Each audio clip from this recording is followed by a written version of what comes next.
Akin, Gump, Clete, great to see you as always. First up, did Secretary Yellen help stabilise the relationship by some time in this regard, or are supply chains in the tech sector at risk?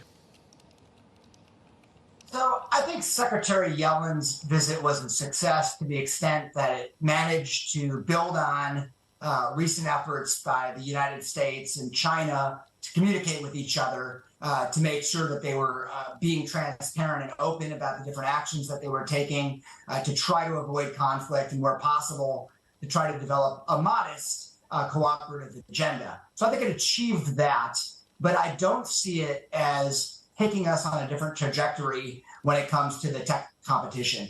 I mean, there is widespread support in the United States for efforts to de-risk away from China. China is actually trying to do much of the same thing. And I don't think the conversation that, over the weekend is going to change that in a dramatic fashion. Clete, Dutch export controls, U.S. export controls, China hits back, go down a retaliatory rabbit hole. What is the upshot then on supply chains?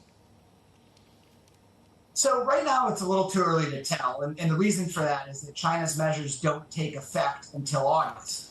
And at this point in time, we don't know whether they're going to approve a range of licenses or whether they're actually going to implement this measure in a really restricted way.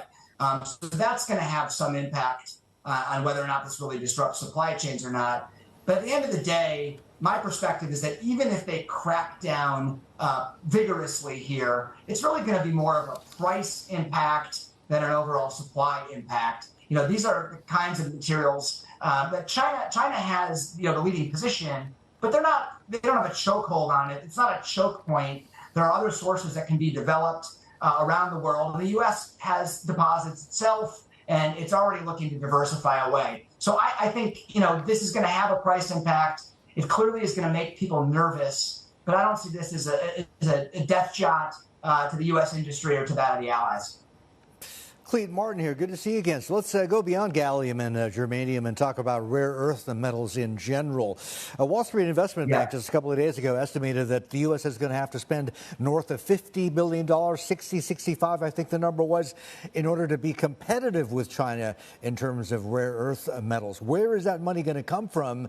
And how focused do you think the Biden administration is on the need to ramp up spend on rare earth metals to make the U.S. less dependent on China, which right now has almost a monopoly on the stuff?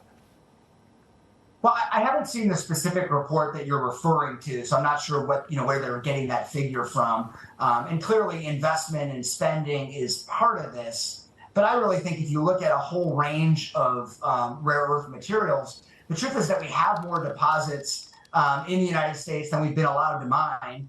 And so clearly part of the strategy here needs to be a regulatory environment that allows us to develop our own natural resources. There's also a trade component to this, and figuring out ways that we can do more trade deals with our partners and allies around the world so that we have a stable source of supply.